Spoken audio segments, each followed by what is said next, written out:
Hey everyone, my name is Quincy, and I have my friend and business partner Scott with me today, and I'm very excited to be able to bring up something to you that are relevant to most of the viewer here who's doing arbitrage. And as you can see on my screen, I would like to tell you a little bit about myself in case that you haven't met. You don't know me and you don't know Scott. And I own the quicklist.com, which is a arbitrage lead list service. And then recently I introduced a brand new manual sourcing software. It's a Chrome extension. And then it's time for arbitrage seller to be able to, step up their games to be able to find more profitable inventory much faster than before. And over here, you can see two, one, those are the creation by Scott. And I want to let you know what that is. The one in the bottom, it's the book written by Scott. It's a plan of action. Scott is from the account health. It's a account health specialist, and that's his expertise. And on top, that is a full video training course that Scott put together. So that's what this video is about. We're going to be talking about two things related to account health, which is related to every Amazon sellers. And that would be enough about me. Scott, would you like to introduce to the viewer who you are and what you do? Sure. Thanks for having me, Quincy. I appreciate the opportunity. So I've been consulting full time since 2014, and that has primarily entailed seller performance issues, account health issues, and other Amazon consulting. And in the course of that, with the experience I gained, I put together the book, the plans of action book that I really think every Amazon seller should read because sooner or later you're going to end up needing to present a plan of action, and it's extremely helpful. It's helped a ton of people. Like all of the reviews that are on Amazon for the book are organic reviews, and people will tell you straight up, that they read through that and it helped them. They never needed to call me or anything. In fact, the number of people who come to me for help specifically with plans of action has gone down immensely because the book's so helpful. They don't need to talk to me because they learn what they need to, and so I find that to be incredibly beneficial for people. The education that's involved and what you get just as a baseline of being able to understand how to respond to Amazon. It's something that you really ought to pick up. Then the account health, of course, training is also quite valuable. There are so many different questions that you might have about, well, how do I, respond to this, or how do I respond to that, or what do I deal with on the account health spectrum, and that really spells out a lot of that and answers a lot of those questions. That's great. So I wish I had that book and the video training course a few years back when I initially got my account got suspended during the Q4 for 45 days. And I was trying to do everything myself, and I was figuring how hard can that be to draft up a POA because I'm not doing anything wrong, right? I just simply tell Amazon what I did, and then I assume they will understand and just reinstate me. And as a result, the time dragged on, and then it didn't happen, right? So I ultimately, Scott actually is the person that helped me. My account got reinstated, and then I realized two things. Number one, I've been neglecting all the things I should be doing regarding maintaining my account health. Number two, uh, Amazon actually is expecting something in that plan of action different, very differently than what I thought it to be. So I learned it the hard way, but ever since then, I took both into my heart. So every day I will be checking different area in my within Seller Central, just making sure my account, I get an early warning or get alert something's going to happen so I can have the time to do something about it, right? And that's why this video today, we're going to be talking about some of the things that you might already know, but you're not quite sure exactly how to do it related to account health. And two specific things that we're going to be talking about is number one is Section 3. Um, so, so many of you heard about Section 3. And it seems like recently it's been getting a lot of discussion in the Facebook community, and it seems like everybody said, I'm got hit by Section 3, and then account got suspended, and then it got reinstated. It seems like something Amazon's doing all of a sudden, and then affecting a lot of sellers, right? And then the second thing we're going to be talking about would be the account health hotline. Amazon provide that for seller, and then it has a little big button saying there, telling you, call me now, right? So when should a seller call the hotline? Should they be calling as soon as they get something, an issue, like an IP complaint? Or so what's the best time to call it, and how to call it, and what kind of expectations should have with account health hotline? And then there's a account health assurance program. So how does that help sellers? So we're going to be focused on those two subjects today. And it's going to be not going to be a long video. It's going to be something very specific and relevant. And we plan to do more of this kind of a video just to help seller to be educated and to be well aware of what are those issues are and potentially affect your account health, which is the foundation of selling on Amazon. Okay, so Scott, maybe a lot of you know me and know you a little bit, but I see you blur the background. So do you want to tell us a little bit the background? I blurred it because I didn't want it to be a distraction. Okay.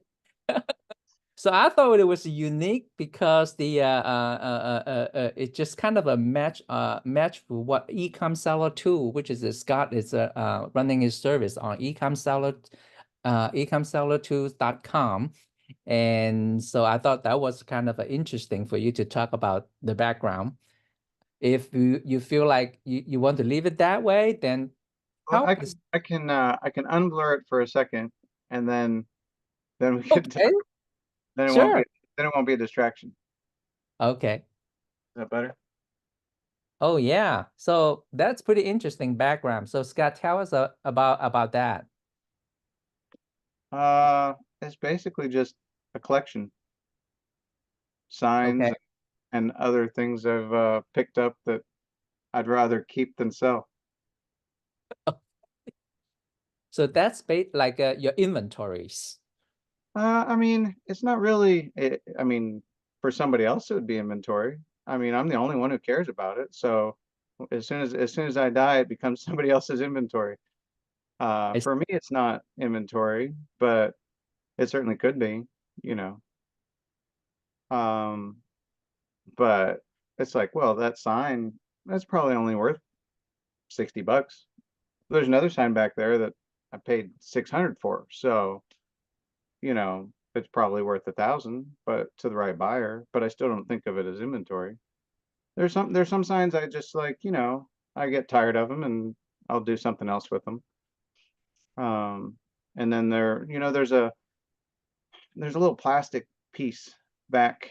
Where is it? Let me see. Right there. There's a plastic piece on the shelf back there. I paid $4 for it. It's worth 250 bucks. And to me, the find is exciting enough that I'd rather keep the $4 piece as a, you know, something that I think it's a fun trophy instead of selling it for the 250. I think that's perfect. I mean, now the viewer know a little bit about Scott beyond his Ecomsellertools and all the service, all the expertise that he has to offer to serve the seller community. I figured that's something I want to break it up. So now we'll have a little bit know you a little bit more. There's a somewhere I'm not seeing it. There's a needlepoint that shows George Washington crossing the Delaware, and I saw it in an estate sale, and they had $400 on it, and I looked at it and looked at it and thought, I don't think that he's got what he thinks he's got. And I pulled out a loop, like a jeweler's loop, and I said, take a look. This is not what you think it is. This has been printed digitally. And I mean, this guy's been in the business for a long time. He has done estate sales for years and auctions for years, and he didn't realize he was not trying to get one over on somebody. He just couldn't see it because it was so small. So I ended up buying it for 25 bucks instead of 400, but I'm keeping it because it's a great story. Uh, that's we're all like interesting stories. So if I take a walk or anyone take a walk in your in your tool barn, I think we'll hear a lot of stories. And so often people relate to each other or connect with each other through stories, right? When we meet and then, how we get to know each other, and there's a story behind it, right? But that's not today's subject. We'll talk about it at a different time. So let's talk about section 3. Yeah, Okay, okay. so when people talk about section 3, they actually referring to something in the in document or something from Amazon. Is that right? Basically, Amazon changed things, I don't know, 2, 3 years ago. I can't remember how long. Their terms of service, they wrote it up a little bit differently. And so the business solutions agreement is the one that all sellers enter into with Amazon, and it gives them the ability to terminate your account, and it gives you the quote unquote right to go into arbitration in order to, if you have some kind of an issue with Amazon. And so everybody who's a seller who's listening to this call is agreed to that. And technically, you should have read those terms of service before signing them, just like you should read through your mortgage papers before you sign those, or a loan paper, anything like that. In this case, I highly recommend that people go to sellercentral.amazon.com and look up the business solutions agreement and read the whole thing. You should read it basically cover to cover. And we were kind of joking around about it before this. It's like, well, I'm just going to type in section 3, copy all that, and put it in Chat GTP. And more power to you. It's way better than nothing. You should be familiar with Amazon's policies and what they expect of you. Chances are you're never going to run up against those things and cause a problem for the significant issues that they don't want sellers to be engaged in, all their prohibited policies. That's basically what's covered in section 3. So that's really a broad brush. When you say section 3, it could be any number of things. It could be counterfeit, it could be, all kinds of problems. And it's very important to know that they take all those things seriously. I'm sure people get upset, right, when they get a notice and it says that you're selling something that's inauthentic. It's like, I know exactly where this came from. It is not inauthentic. You're being accused of basically theft and lying and stealing all at the same time, and that's not something you did, and so it's real easy to get put out about it and have a knee-jerk reaction, or want to call Amazon, or you want to write them and ask what this is really about, and basically all those types of reactions are definitely a mistake. The things that you want to figure out when you get some kind of a notice from Amazon, section 3 or otherwise, what exactly was the cause? Your primary objective is to determine the root cause of the reason why they're notifying you about something. And that's the starting point every time. And you're going to be tempted. There are the people who tempt it all the time. It's like, oh, I'm going to call them. I'm going to do this. I'm going to do that. I've got one client right now. He's been on Amazon since prior to 2006, I think. He's on every single Amazon platform. He's on every single eBay platform. He's got $1 million sitting at FBA right now. and he's got a Section 3 suspension for something that he did not intentionally do to violate Amazon's policies. But the first thing he did, despite the fact he's been on Amazon for so long and has helped a lot of other sellers, he's helped sellers get started, he's managed accounts. The first thing he did is called Amazon because that's what he's used to doing. That's not the right thing to do.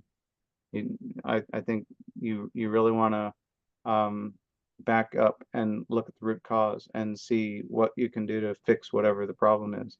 You would want to, in a lot of cases, present Amazon with a plan of action, what you've done to fix this problem after you've identified the root cause, and then what you're going to do to prevent it from happening again. You want to lay all that out very succinctly, very concisely, and very efficiently, but in a way that's thorough enough to be able to explain what's happening. And then you wait after you submit that.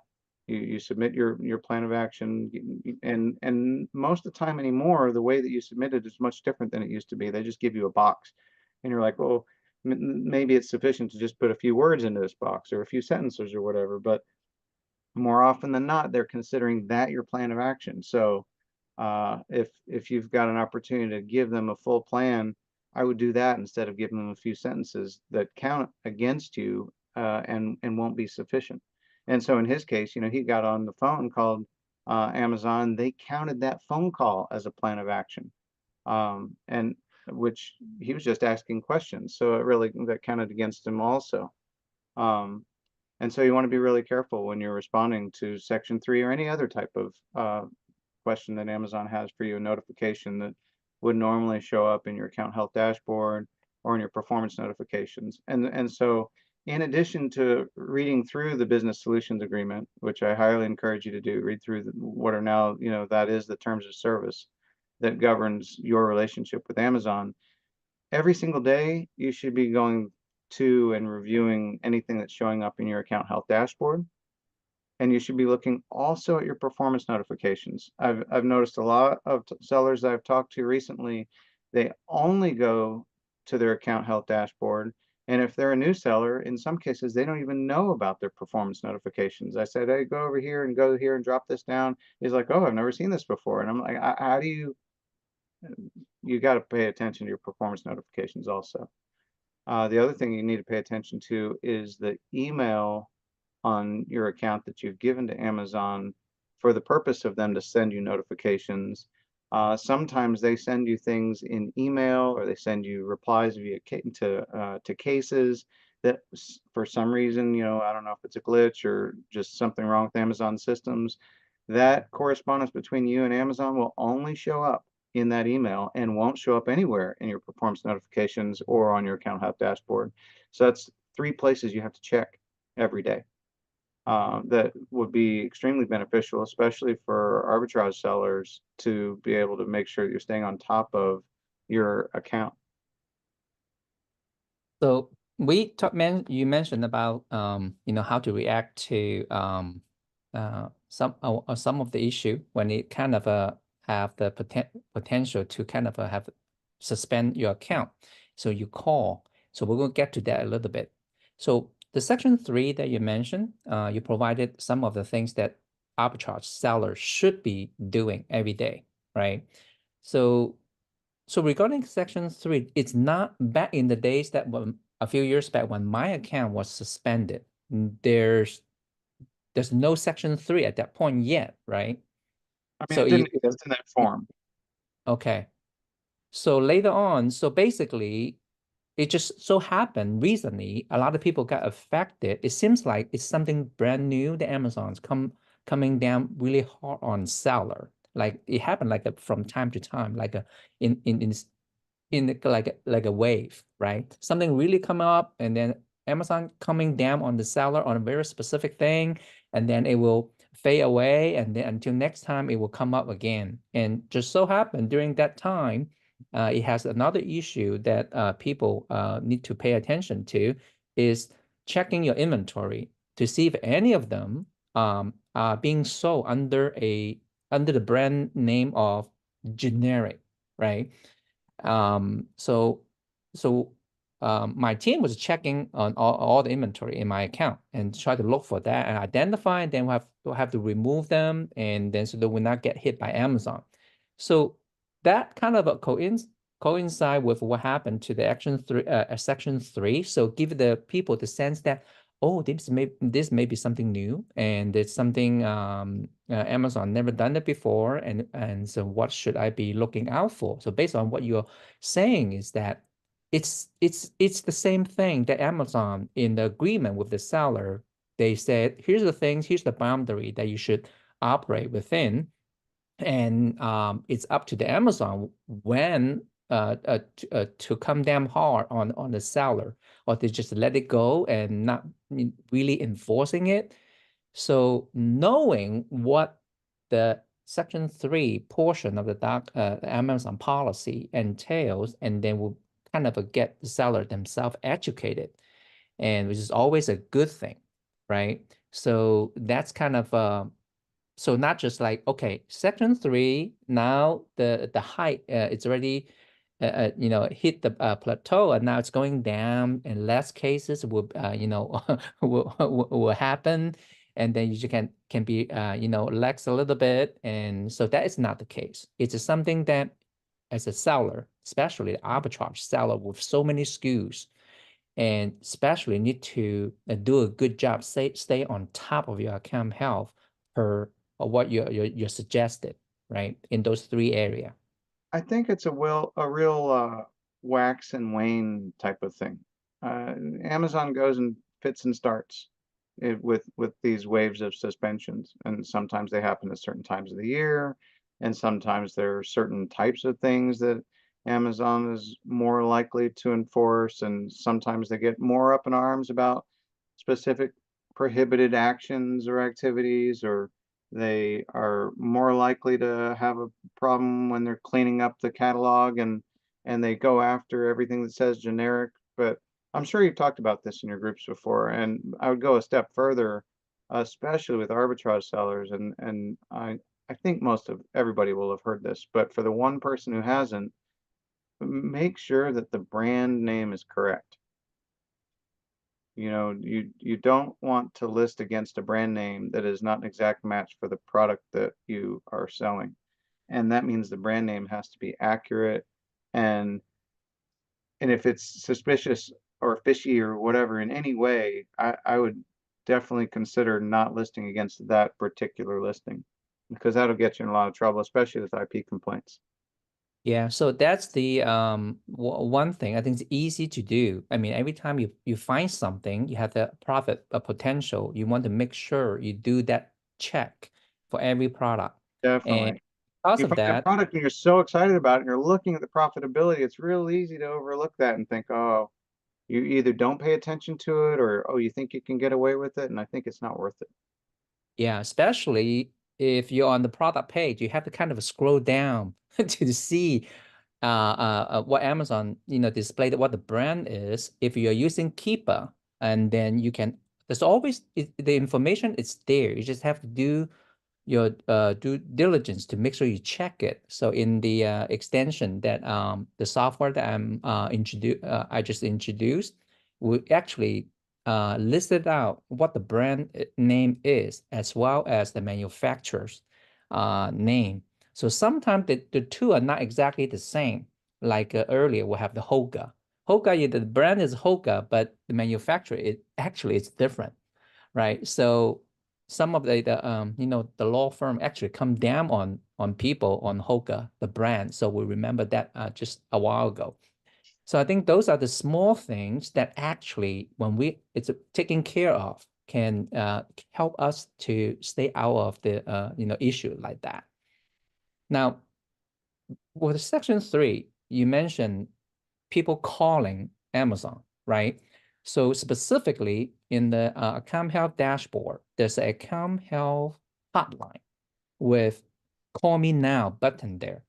It seems like when people get into some kind of issues, whatever the IP complaint or any kind of a related issue show up on that dashboard, should the seller just go ahead and pick up the phone and call seller account health hotline? I typically only recommend calling account health at a specific point in the process, and that's after you've supplied a plan of action and you have then heard back from Amazon a response. At that point, after you've received a response, I feel like it's appropriate to call account health if the response was, we need more information, or, thank you for your submission, but it's not enough to reactivate your listing or your account at this time. At that point, it makes sense to call account health. But you've got to keep in mind that either initiating a call or talking to them in chat or um, just talking to them in general um, is only going to be but so helpful. It's something that you kind of have to read between the lines. You have to be prepared by asking the right questions. You can't get frustrated with them or angry with them or raise your voice or anything like that. They're just basically a customer service support specialist who's been assigned to seller performance. You can't talk to people at seller performance, so they give you account health to talk to. And they're maybe only a little bit more helpful than seller support, but they certainly can provide information that's helpful that you can use to go back and review what you've submitted because they can see everything in your case. And so you can ask them to review it, ask them, what do they see that you're missing, and you can get some helpful insights that might be what you need in order to use their tips or suggestions to polish your plan of action and make it better or make it what they need to see. But I think it makes the most sense to wait until after you've submitted your plan of action and after they've responded to the case before you call them, because that's the point where you've given them something that they can work with. It's like you go to the emergency room and they can't tell you what's wrong with you until they run a bunch of tests. Well, it's now you're showing up with the tests in hand. It's almost like they have something they can work with. And so that's why it's better, I think, to wait and call account health, especially when it seems like more and more often just a call to account health can sometimes acts like a plan of action, like you submitted something when you didn't. And so you want to be real careful. I used to say I don't think it can hurt you. It's no problem to call them and ask for help. But if you go back into the case log and you see their response and it makes it look like we still don't have enough information and then it's another POA, then you want to be really, really careful about the number of times you call and ask them to review things and ask for suggestions or what else you might be missing. The Thank other thing to keep in mind is not all of the account health specialists are equally helpful. So it might be necessary to call and talk to several of them before you got enough new information that you can work with in order to make things better. That's a good tip. I mean, talking to just like standard seller support, sometimes you will find one that is very helpful. So Sometimes. that might take a couple, interaction in order to find that person. So the same thing with the account health specialist. So it sounds like they are not performance from the seller performance team, and they are not necessary the regular seller support that seller deal Right, with, ongoing basis. So right. they're kind of a liaison in between the two group. Kind of a little bit like that. Okay. I think that's it's a step forward for Amazon to offer that support for seller. It is. When they first came out with it, I was really excited. I thought, hey, they're really trying and they're making it possible to find out more information than you used to be able to find out. And to some extent, that's true. And it is beneficial. It's way better to be able to talk to somebody to count health than to not have that opportunity at all. It's just they're not gonna do the work for you. They're not gonna make it all that much easier. They're just gonna make it possible. I think those are the two topic that we talk about in this video, and I hope that it's become a clarity in to our viewers about section 3, and we will encourage you to read section 3 and conduct daily operations, stay on top of your account health issue, as Scott suggested. And then when you do run into a situation which is arbitrage seller, at one point and another, you will get to a situation that you need to engage a account health specialist, and then you need to draft the POA. So Scott, if when seller run into such a situation and want to seek help from you, I mean, what's the best way for them to reach out to you? My website would work well. Ecomsellertools, ECOM as in Mary, 1M, seller tools with an S.com. You can get those materials on the site as well, the training and the book.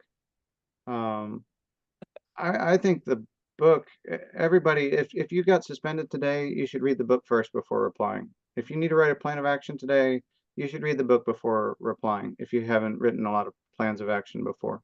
I mean, it's you can get through it in 2 hours, and you can learn a ton really quickly. And if you have a team, I think and you have other people on your team who handle the stuff like with seller performance and account health, I would buy that for the people on the team and get them trained. It'll, if nothing else, it'll save you a bunch of time, and it'll potentially save you a bunch of money and get you reinstated faster. So it's well worthwhile. So I read the book, and I watched the video training course. Let me see.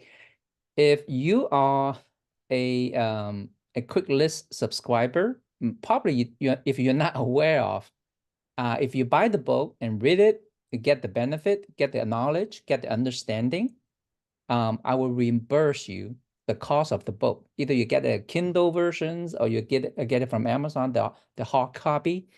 If you do that, I want you to do it, and then because I'm going to reimburse you, I think it's so important regarding the getting educated, aware of what the consequence of the benefit of staying on top of your account health, which is foundation for you to sell on Amazon, right? So I just want to point it out to you today. You can get it for free, but I want you to actually take action, buy it and read it, and then let me know. I'd be glad to pay it for you if you are my list service. That's a great offer. Yes, I'd love to, because my own experience being suspended, I know it's not fun. It wasn't fun for 45 days. So I hope the viewer, you don't have to wait until you get into a situation like that. I hope that didn't happen to any of us. But in case it does, and at least you know what to do with it, right? It's going to be it's just the part of the game being an arbitrage sellers. So nobody is immune from it. So it's better to prepare yourself for it, right? So okay, Scott, I think our time for today is up, and I think I'm really happy that to be able to bring you on because I know there's a lot more as the book and the video training course cover. There's a lot of topics inside that we can talk about, and then to bring to attention of arbitrage sellers. So hopefully in the near future, we'll be gathered together again. Then we'll pick one or two subject, and then we'll be able to share with our viewers. So I think that would be the purpose of having our talk together. So any other last comment that you want to share with our viewer?